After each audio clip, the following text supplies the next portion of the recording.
سالہ 60 سالہ جتنی اللہ تعالیٰ نے اس کو زندگی عطا فرمائی، اس پوری زندگی میں اگر آدھی زندگی سونے میں نکال دی جائے تو بچے گی آدھی۔ اب اس آدھی زندگی میں فرض کریے کسی کی عمر 80 برس کی ہے، میں ایک نارملی جنرل ویلیو سمجھانے کے لیے لے رہا ہوں کہ کسی کی عمر 80 برس ہے، اب وہ سوئے گا اپنی زندگی میں کم از کم 35 سے 40 برس تو وہ سو لے گا، اب بچے 45 برس۔ اب اتنی عمر میں اس کو کھانا بھی ہے، نہانا بھی ہے، اپنے مالک کو راضی کرنا بھی ہے، گناہوں سے بچنا بھی ہے، گھر کی ذمہ داریوں کا بوجھ بھی اٹھانا ہے، وہ جو کچھ آپ کے ذہنوں میں آ رہا ہے وہ سب کرنا ہے آدھی زندگی میں۔ اور یہ کوئی بڑا وقت نہیں ہے، مختصر سا وقت ہے۔ اسی وقت میں ہم کو اپنے آخرت کو بھی سنوارنا ہے، اپنے مالک کو بھی منانا ہے، رسول کی اطاعت بھی کرنی ہے، سب کچھ یہ آدھی زندگی میں ہم کو کرنا ہے۔ اب انسان، اگر انسان پہ نظر کی جائے تو انسان محض خطاؤں اور گناہوں کی کوئی دوسری چیز نہیں۔ دنیاوی اعتبار سے انسان گناہوں کا پتلا ہے۔ یہی انسان اگر اپنی زندگی کے مقصد کو سمجھ کر گناہوں سے، بدکاریوں سے، سیاہ کاریوں سے، حرام کاموں سے اور حرام چیزوں سے پرہیز کر لے تو اس کی جو آدھی زندگی جو یہ جاگ رہا ہے وہ قدم قدم پر اللہ اس کے رسول کی اطاعت میں گزرے گی۔ اب ظاہر سی بات ہے، ماشاءاللہ تشریف ہے، ظاہر سی بات ہے، درود پاک پڑھ لیجیے، اللہم صلی علی سیدنا مولانا وعلی آل سیدنا مولانا محمد طب القلوب ودوائها وعافیت الابدان وشفائها ونور الابصار وضیائها وعلی آلک واصحابک وازواجک وذریاتک یا خیر خلق اللہ۔ اطاعت رسول انسان کی زندگی کا مقصد ہے۔ قرآن مجید کا اعلان ہے وَأَطِيعُوا اللَّهَ وَأَطِيعُوا الرَّسُولَ، اور اللہ کی اطاعت کرو اور اس کے رسول کی اطاعت کرو۔ اطاعت پر میں نے بہت سے نکتے آپ کے سامنے رکھے ہیں۔ اللہ تعالیٰ نے یہ سعادت عطا فرمائی ہے مجھے کہ میں اطاعت پر کچھ بول سکوں۔ میں نے بہت سے نکتے بزرگان دین نے جو فرمائے ہیں وہ آپ کے سامنے رکھے۔ ایک ہی بات کر کے پھر میں اپنی بات کی طرف بڑھ جاؤں گا۔ اطاعت یہ جو لفظ ہے اس کو سمجھو، اطاعت کہتے کسے ہیں؟ اطاعت کا لفظی معنی حکم کو ماننا ہے۔ اطاعت کا لفظی معنی حکم کو ماننا ہے، یعنی فرما برداری کرنا ہے۔ فرما برداری کیسی؟ ایک والد اپنے بیٹے سے کہہ رہا ہے کہ بیٹے رات کے وقت گھر کو جلدی آنا۔ باپ کا حکم بیٹے پر، اب بیٹے پر واجب ہے کہ وہ باپ کا حکم مانے۔ اب اس نے کہہ دیا کہ جی بابا آپ سو جائیے میں بھی جلدی آ جاؤں گا۔ والد محترم 8-9 بجے سو گئے، بیٹا اپنی مستی میں مگن ہے باہر، وہ 12-1 بجے سکون سے گھر میں آ رہا ہے اور پہلے آتے ہی دروازہ چھپکے سے کھول کے دیکھ رہا ہے کہ بابا سو گئے یا نہیں۔ سو گئے تو اس کی خیر، ورنہ اس کی خیر نہیں۔ بابا سو گئے اپنے روم میں جا کر سو جائے گا۔ صبح بابا اٹھیں گے، بیٹے کب آئے؟ بابا جلدی آ گیا تھا رات میں۔ اور والد سمجھ رہے ہیں کہ بیٹا کتنا فرما بردار، کتنا اطاعت گزار۔ یہ والد کا حکم، سوچو اللہ اس کے رسول کا حکم کیسا ہے۔ والد کا حکم ماننا ہی واجب ہے تو رسول کا حکم ماننا کیا ہوگا، اللہ کا حکم ماننا کیا ہوگا۔ اطاعت کو سمجھو. یہ لفظ اطاعت جو ہے یہی ہماری زندگیوں کو بدل سکتا ہے اگر اس لفظ کے معنی و مفہوم کو سمجھو. اللہ نے، اس کے رسول نے جو احکام نازل فرمائے صلی اللہ علیہ وسلم، جو احکام نازل فرمائے، ان احکامات پر عمل پیرا ہونا ہی ایک سچے مسلمان کی نشانی. اگر کوئی صرف ذہنی طور پر اپنے ذہن میں یہ خیال کر لے کہ جو قرآن کے احکام، جو احادیث کریمہ میں احکام نازل ہوئے، جو حضور نے فرمائے، میں اس پر ضرور عمل کروں گا، لیکن پرسنلی پریکٹیکلی جب عمل کرنے کی باری آ جائے تو وہ عمل نہیں کرے گا، تو پھر وہ اسی بیٹے کی طرح ہوگا جس نے اپنے باپ کے سامنے سر تو جھکایا تھا کہ بابا ہاں میں جلدی آ جاؤں گا، پر وہ آیا نہیں، تو بیٹا تو نافرمان کہلائے گا. اسی طرح ہم بھی نافرمان کہلائیں گے جب ہم قرآن اور احادیث کے احکام پر عمل کرنے کا ذہن تو بنا لیں گے لیکن پریکٹیکلی اس پہ جب عمل نہیں کریں گے تو پھر ہم بھی اللہ اس کے رسول کے نافرمان کہلائیں گے، نافرمان کہلائیں گے. اور نافرمانی کا میں آپ سے کیا عرض کروں کہ اگر کوئی شخص ہمارے گھر میں آ کر ہماری نافرمانی کرے تو ہم دلال میں آ جائیں گے، گھر سے نکال دیں گے کہ ہمارے گھر میں آ کے ہماری نافرمانی. سوچو، اللہ نے تم کو دنیا میں پیدا فرمایا، اللہ نے پیدا کیا، اللہ کی دنیا، اور اللہ ہی کی نافرمانی. قابل فکر ہے یہ لمحہ، قابل توجہ ہے یہ لمحہ. اللہ نے پیدا کیا، اللہ ہی موت دے گا، اللہ کی دنیا، اللہ کی ہوا، اللہ کا رزق، سب کچھ اللہ کا کھا کر، سب کچھ اللہ کی دی ہوئی نعمتوں سے استفادہ حاصل کر کے باوجود اس کے اللہ کی نافرمانی. تو یہ لمحہ فکر ہے کہ ہم کس طرف جا رہے ہیں. آخرت کو بھولنا نہیں چاہیے. اللہ تعالیٰ نے بھی کیا کیا؟ اللہ جانتا تھا کہ ہم نے انسان کو عقل سے نوازا، نفس سے نوازا، وہ اچھا سوچ بھی سکتا ہے، اچھا کر بھی سکتا ہے، لیکن بہت سے ایسے انسان ہوں گے جو گناہوں کی طرف جلدی مائل ہو جائیں گے. اللہ جانتا تھا، وہ خبیر ہے، علیم ہے. تو اللہ نے کیا کیا؟ اللہ تعالیٰ نے بہانے بنا دیے، وسیلے بنا دیے، واسطے بنا دیے، راستے بنا دیے کہ یہ بندے جو میجورٹی گناہوں کی طرف مائل ہوں گے، یہ جو میرے بندے جو کثرت کے ساتھ گناہوں کی طرف متوجہ ہوں گے اور خود پر ظلم کریں گے، خود پر ظلم کریں گے، دنیاوی اعتبار سے اور دینی اعتبار سے، جسمانی اعتبار سے اور روحانی اعتبار سے. جب بندہ گناہ کرتا ہے، چھوٹے سے چھوٹا گناہ، تو وہ کیا کر رہا ہے؟ وہ خود پہ ظلم کر رہا ہے، وہ اپنی جان پہ ظلم کر رہا ہے. کوئی اگر گالی دے رہا ہے، بدزبانی کر رہا ہے، کوئی اگر جوا کھیل رہا ہے، کوئی اگر شراب پی رہا ہے، کوئی اگر زنا کر رہا ہے، کوئی اگر کاروبار میں دو نمبری کام کرنے کی کوشش کر رہا ہے، بے ایمانی کرنے کی کوشش کر رہا ہے، ناپ تول میں فرق کرنے کی کوشش کر رہا ہے، ملاوٹ کرنے کی کوشش کر رہا ہے، سب کچھ، وہ کسی کا نقصان نہیں کر رہا ہے، وہ اپنی جان پہ ظلم کر رہا ہے. اور جب جان پہ ظلم کرتے کرتے کرتے کرتے ایک ایسا مقام آ جاتا ہے، ایک ایسا وقت آ جاتا ہے کہ اس کو احساس ہوتا ہے کہ مالک میں نے غلط کیا، میں نے بہت غلط کیا، اب کیا کیا جائے؟ کیا راستہ ہے؟ کیا وسیلہ ہے؟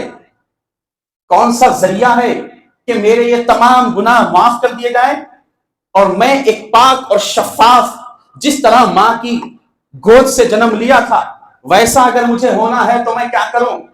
اللہ تعالیٰ نے ایک راستہ بتلایا، اللہ تعالیٰ نے ایک وسیلہ بتلایا، اللہ تعالیٰ نے ایک ایسا واسطہ بتایا کہ جس میں گارنٹی دی گئی ہے، گارنٹی کے ساتھ وہ راستہ بتلایا گیا کہ جب تم اپنی جانوں پہ ظلم کر لو، وَلَوْ أَنَّهُمْ إِذْ ظَلَمُوا أَنفُسَهُمْ جَاءُوكَ، اے لوگوں جب تم اپنے جانوں پر ظلم کر لو تو سنو میرے محبوب مصطفیٰ کی بارگاہ میں آ جاؤ، میرے محبوب کی بارگاہ میں آؤ، جاؤ کا فاستغفر اللہ، اور وہاں کے توبہ کرو، اللہ سے اپنی بخشش طلب کرو۔ میرا محبوب اگر سفارش کر دے گا تو پھر اللہ تمہارے گناہوں کو بخش دے گا۔ اللہ کو تم رؤوف الرحیم پاؤ گے، بہت رحم کرنے والا پاؤ گے۔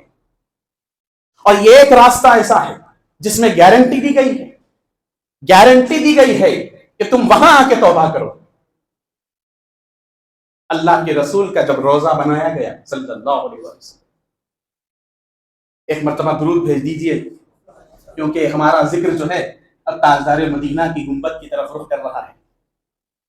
کائنات کے آقا و مولا سرکار پاک صلی اللہ علیہ وآلہ وسلم کا جب روزہ بنایا گیا تو آپ کے روزہ مبارک پر کچھ وقت کے بعد یہ آیتیں لکھی گئی، اس میں یہ بھی آیت شامل تھی، وَلَوْ أَنَّهُمْ إِذْ ظَلَمُوا أَنفُسَهُمْ جَاءُوكَ فَاسْتَغْفَرُوا اللَّهَ۔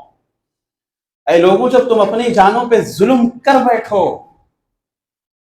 جب تم اپنی جان پہ ظلم کر لو، یعنی جب تم اپنے اتنے گناہ کر لو، اتنے گناہ کر لو کہ گناہوں کا بوجھ لے کر اب تم جب اللہ کی بارگاہ میں رجوع کرنا چاہو تو میرے محبوب کی بارگاہ میں آؤ، میرے حبیب کی بارگاہ میں آؤ، وہاں آؤ جہاں پر ملائکہ کی قطاریں لگی ہوئی ہیں زمین سے آسمان پر، وہاں آؤ جہاں ہر مخلوق آنے کی خواہش کرتی ہے، وہاں آؤ جن کے روزے کو دیکھ کر کسی نے کہا، جن کے روزے کو دیکھ کر کسی نے کہا دیار خلد کا نقشہ نہیں دیکھا، دیار خلد کا نقشہ نہیں دیکھا، ارے کچھ بھی نہیں دیکھا جس نے مدینہ نہیں دیکھا، کچھ بھی نہیں دیکھا جس نے مدینہ نہیں دیکھا۔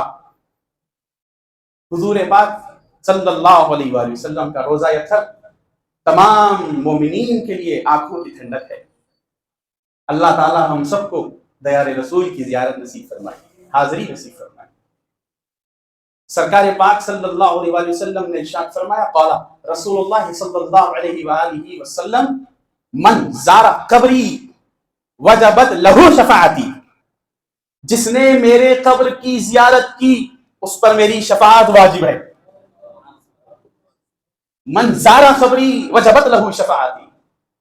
اب ہمارا تو عقیدہ ہے، حدیث شریف ہے کہ قرآن مجید فرقان حمید کلام الہی ہے، قرآن کی تلاوت کرنے والے کے لیے بشارت سنائی گئی ہے کہ قرآن قیامت کے دن اپنے قاری یعنی پڑھنے والے کی شفاعت کرے گا، قرآن شفاعت کرے گا۔ تو جو قرآن پڑھنے والے کی شفاعت کرے، جس پہ اترا ہے قرآن، صاحب قرآن، وہ پوری امت کی سفارش کرے گا۔ تو حضور پاک صلی اللہ علیہ وآلہ وسلم نے فرمایا کہ جس نے میرے قبر کی زیارت کی اس پر میری شفاعت واجب ہے، اس کی میں شفاعت کروں گا۔ اب قیامت کے دن خود سرکار کسی عاشق کے بارے میں، کسی غلام کے بارے میں اللہ سے کہہ دے کہ مولا اسے چھوڑ دے، مولا اسے چھوڑ دے، یہ میرا ہے، اللہ اللہ اللہ اللہ، مولا اسے چھوڑ دے یہ میرا ہے، تو پھر اس کا مقام و مرتبہ جنت میں کیا ہوگا؟ آقا جس کی سفارش فرما دے، آقا جس کی شفاعت فرما دے۔ ایک حدیث میں ملا ہے کہ امت کے جو نیک صلحاء، امت کے جو نیک اولیاء، امت کے جو نیک بندے ہیں، اللہ کے حکم سے وہ بھی شفاعت کریں گے۔ سرداری شفاعت کی حضور پاک صلی اللہ علیہ وآلہ وسلم کے ہاتھ میں ہوگی۔ تو شفاعت کا معاملہ ہی الگ ہوگا، جیسا کہ آپ حضرات نے بہت بار میری زبان سے سنا ہوگا یا کسی اور کی زبان سے بھی کہ بروز حشر محفل جو سجے گی، حشر کی جو محفل سجائی جائے گی، یہ اسی لیے سجائی جائے گی تاکہ لوگ مصطفیٰ جان رحمت کی شان شفاعت کو دیکھیں، حضور پاک صلی اللہ علیہ وآلہ وسلم کی بادشاہت کو لوگوں میں عیاں کرنے کے لیے حشر کی محفل سجائی جائے گی۔ اللہ تعالی ہم سب کو مدینہ پاک کی اور خانہ کعبہ کی زیارت سے ہم سب کو مالا مال فرمائے۔ تو میں یہ عرض کر رہا تھا کہ جب ہم گناہ کر لیتے ہیں، اتنے گناہوں کا بوجھ لے کر کبھی نہ کبھی تو شرمسار ہوتا ہے انسان، خواہ کسی بھی بہانے سے ہو، بیماری، کاروبار میں لاس، کسی بھی پریشانی کے باعث جب آدمی افسردہ اور غمزدہ ہوتا ہے تو اسے اپنے گناہوں کا احساس ہوتا ہے. ظاہر سی بات ہے، جب تک انسان، اللہ تعالیٰ نے خود فرمایا کہ جب ہم اس پر اپنی نعمتیں نچھاور کرتے ہیں تو یہ خوب اس سے سیر ہوتا ہے، اور جب ہم اس سے نعمتیں چھین لیتے ہیں تو شکایتیں کرتا ہے، ہم سے رجوع کرتا ہے، اور جب ہم اس کی پریشانی کو دور کر دیتے ہیں تو پھر یہ ناشکروں میں سے ہو جاتا ہے. اللہ تعالیٰ نے خود فرمایا فطرت انسان کی. تو انسان جب گناہ کرتا ہے اس کو احساس ہوتا ہے، احساس ہونا ہی توبہ کرنے کی دلیل ہے. کسی کو اگر احساس ہو کہ میں غلط کر رہا ہوں، اللہ اس کے رسول کی نافرمانی کر رہا ہوں، یہ احساس جس کو ندامت کہتے ہیں، یہی توبہ کی پہلی سیڑھی ہے. اگر کسی کو یہ نہیں اور وہ توبہ پہ توبہ کیے جا رہا ہے، توبہ کے لیے احساس ضروری ہے. احساس ہو جائے اور پھر وہ توبہ کرے تو پھر اس کی توبہ انشاءاللہ قبول ہے. اب اللہ کے رسول صلی اللہ علیہ وسلم نے پھر بشارت سنائی.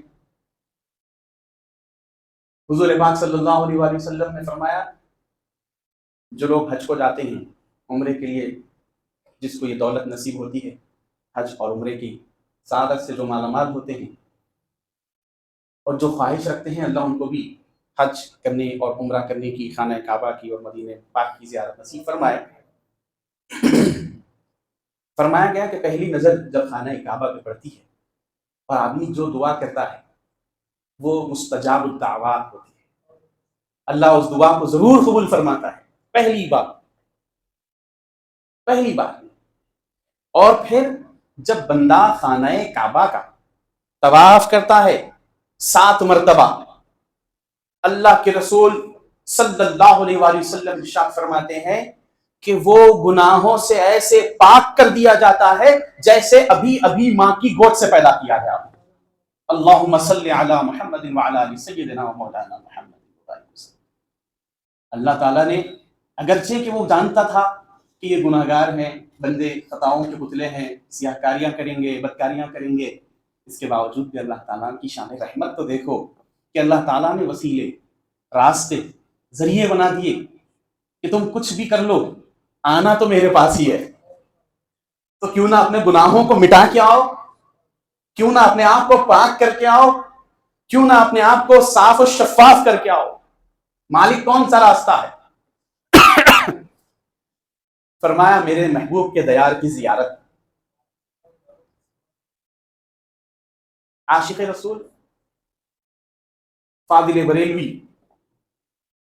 حضرت احمد رضا خان سے کسی نے سوال کیا کہ حضرت حج ہوتا ہے مدینے خانہ کعبہ میں، مکے میں، صفا مروہ کی سعی، مزدلفہ میں، عرفات میں، مدینے کو جانا کیوں ضروری ہے؟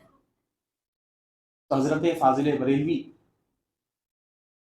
اس کو جواب دیتے ہوئے فرماتے ہیں کہ حج ہوتا مکے میں ضرور ہے، حج ہوتا مکے میں ضرور ہے، قبول مدینے میں ہوتا ہے.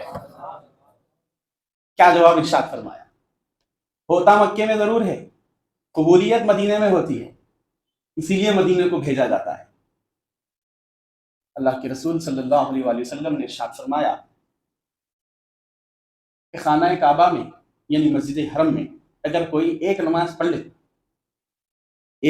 لے تو 1,00,000 نمازوں کا ثواب ہے. کتنے؟ پھر اللہ کے رسول نے فرمایا اگر کوئی میری مسجد میں یعنی مسجد نبوی میں نماز پڑھ لے تو اس کو 50,000 نمازیں پڑھنے کا ثواب ہے. اب اس حدیث کو لوگوں نے دلیل بناتے ہوئے خانہ کعبہ کو مدینے سے افضل، یہ ایک بحث ہے مسلمانوں میں، ایک طبقہ خانہ کعبہ کو افضل سمجھتا ہے اور ایک طبقہ مدینہ پاک کو. خانہ کعبہ معطر ہے، مقدس ہے، بے شک ویسا کوئی خانہ نہیں، ویسا کوئی گھر نہیں، لیکن رتبے میں جو مدینہ ہے ویسا کوئی مدینہ نہیں. رتبے میں جو مدینہ ہے. اب لوگ اس حدیث کو دلیل بنا کر کہ نہیں رسول نے ہی فرمایا، ہم آپ کی سنیں کہ رسول کی کہ رسول اللہ نے فرمایا خانہ کعبہ میں 1,00,000 نمازیں پڑھنے کا ثواب، مدینے میں 50,000 نمازیں پڑھنے کا ثواب اگر کوئی ایک نماز پڑھ لے تو دیکھو افضلیت آپ ہی دیکھ لیجئے۔ تو جناب والا اپنی آنکھوں سے نفرت کا چشمہ اتاریے، اسی رسول پاک کی زبان مبارکہ سے یہ حدیث بھی ارشاد فرمائی حضور نے، دعا فرمائی حضور نے کہ اے اللہ جو نعمتیں مکے میں ہیں ان تمام نعمتوں کو مدینے میں دوبالا فرما۔ تو اس دعا سے، اس حدیث سے صوفیاء اکرام نے یہ نظریہ نکالا کہ اگر خانہ کعبہ میں ایک نماز پڑھنے کا ثواب 1,00,000 نمازوں کا ہے تو حضور کی اس دعا کی قبولیت کی وجہ سے مدینے میں ایک نماز پڑھنے کا ثواب 2,00,000 نمازیں پڑھنے کے برابر ہے، کیونکہ حضور نے فرمایا کہ خانہ کعبہ میں جو نعمتیں ہیں مکے کی تمام نعمتوں سے مدینے میں ان تمام نعمتوں کو دوبالا فرما دے۔ مکے میں جاؤ سر جھکاؤ خانہ کعبہ کے سامنے، اور مدینے میں جاتے ہیں لوگ تو صرف سر نہیں جھکتے، وہاں دل جھکائے جاتے ہیں۔ مدینے میں دل جھکتے ہیں، خانہ کعبہ کے سامنے سر جھکتے ہیں، اور یہ اطاعت کا سب سے گہرا رشتہ کہ حضور کی بارگاہ میں دلوں کو جھکاؤ۔ میں زیادہ باتیں آپ کے سامنے عرض نہیں کروں گا، ایک وظیفہ میں آپ کو دوں گا۔ جو لوگ مدینے کو جاتے ہیں، خانہ کعبہ کا طواف کرتے ہیں، زیارت کرتے ہیں، ان کے لیے ایک وظیفہ خاص ہے۔ لوگ بے چین رہتے ہیں کہ بھئی وہاں جا کے کیا پڑھنا، کیا کرنا۔ آپ کچھ بھی پڑھو، لیکن یہ وظیفہ ہمیشہ یاد رکھو، اور وہ وظیفہ ہے ادب۔ چھوٹا وظیفہ ہے لیکن اس کا اثر بہت گہرا ہوتا ہے۔ ادب کو ملحوظ نظر رکھو، کیونکہ وہ بارگاہ مالک کائنات کی بارگاہ ہے، وہ بارگاہ محمد الرسول اللہ کی بارگاہ ہے، وہ روضہ ان کا روضہ ہے جن کے روضے پر جانے کے لیے بایزید بسطامی اور جنید بغدادی جیسے بزرگ یہ کہتے ہوئے جاتے ہیں کہ یہاں پر ادب اتنا ملحوظ رکھو کیونکہ عرش کے نیچے زمین کے اوپر یہ ایک واحد ایسی بارگاہ ہے جہاں پر پیروں سے نہیں سر کے بل چلے جاؤ، کیونکہ یہ بارگاہ ایسی بارگاہ ہے جس کا ادب عرش معلی سے نازک تر ہے۔ ادب گاہی سے زیر آسمان ادرش نازک تر، نفس گم گردمی آیت جنید و بایزیدی جا۔ تو ادب کو ملحوظ نظر رکھو کیونکہ وہ بارگاہ ایسی بارگاہ ہے جہاں پر صدیق اکبر، جہاں پر فاروق اعظم، جہاں پر عثمان غنی، جہاں پر مولا کائنات حضرت علی کرم اللہ وجہہ الکریم، اور جہاں پر امام حسن، جہاں پر امام حسین، جہاں پر جعفر طیار، جہاں پر حضرت سلمان فارسی، جہاں پر حضرت ابو ذر غفاری، جہاں پر ابو درداء، جہاں پر ابو ہریرہ، جہاں پر مقدس ترین صحابہ اپنے سروں کو جھکا کر ہاتھ باندھ کر جن کے سامنے بیٹھتے ہیں۔ تو ہماری اور آپ کی کیا مجال، ہماری اور آپ کی کیا بساط کہ ہم سروں کو اٹھا اٹھا کر ان کی بارگاہ میں سیلفیاں کھینچیں۔ ہماری کیا مجال کہ ہم ان کے روضے کی طرف اپنی پشت کریں۔ ہماری کیا مجال کہ ہم وہاں پر جا کے سروں کو اٹھا اٹھا کر وہاں کے نظارے دیکھیں۔ ہماری آنکھیں اس قابل نہیں کہ ہم دیار رسول دیکھ سکیں، ہماری آنکھیں اس لائق نہیں کہ ہم روضہ مصطفیٰ پر نظر ڈال سکیں۔ یہ تو ان کا کرم ہے کہ اس کے باوجود بھی ہم کو زیارت کا شرف عطا فرما رہے ہیں۔ یہ ان کا کرم ہے، جس طرف اٹھ گئی دم میں دم آ گیا، اس نگاہ عنایت پہ لاکھوں سلام۔ یہ رسول اللہ کی نگاہ کرم ہے، کائنات کے آقا و مولا کا لطف ہے، کرم ہے، ہزاروں کروڑوں لوگوں کو ہر مہینہ ہر سال اپنے روزے کی زیارت کے لیے یاد فرماتے ہیں۔ اور حضور پاک صلی اللہ علیہ وآلہ وسلم کی بارگاہ کی زیارت کے تعلق سے بزرگان دین نے فرمایا کہ رسول اللہ صلی اللہ علیہ وآلہ وسلم کی بارگاہ میں جب جاؤ جتنا احاطہ ہے حضور کا وہاں پر بزرگوں کا ہے، یہ قول بزرگوں کا ہے، قرآن حدیث نہیں، بزرگوں کا قول ہے، ان کی تعلیم ہے، جتنا احاطہ ہے اپنی چپلوں کو اتار کے جاؤ۔ یہ ادب ہے، اور ادب کتابوں سے نہیں ملتا، ادب کردار سے ملتا ہے۔ بزرگان دین نے فرمایا کہ جتنا دائرہ ہے اس دائرے میں جب کبھی جاؤ باوضو جاؤ، اور جتنا دائرہ ہے حضور پاک کی مقدس گنبد کا یا حضور پاک کے روضہ اطہر کا، وہاں پر بلند آواز سے گفتگو نہ کرو۔ یعنی ہر اعتبار سے ادب سکھایا گیا، ادب کو ملحوظ نظر رکھنے کی تعلیم دی گئی۔ بہرحال حضور پاک صلی اللہ علیہ وسلم کی زیارت اور خانہ کعبہ کے طواف کا شرف اللہ ہر مسلمان کو نصیب فرمائے، اور جو لوگ کر کے آ چکے ہیں آنے کے بعد ان کو اللہ اس کے رسول کی اطاعت اور فرما برداری میں زندگی گزارنے کی توفیق رفیق عطا فرمائے، اور کائنات میں جو کچھ بھی ہو رہا ہے، جہاں جہاں پر بھی انسانیت پریشان ہے، اللہ تعالیٰ حضور پاک کے صدقے میں ان پریشانیوں کو دور فرمائے۔ جو اڑیسہ میں حادثہ ہوا ہے ٹرین کا، بڑا افسوس ہوا وہ حادثہ دیکھ کر، بہت سی لوگوں کی جانیں گئیں، اللہ تعالیٰ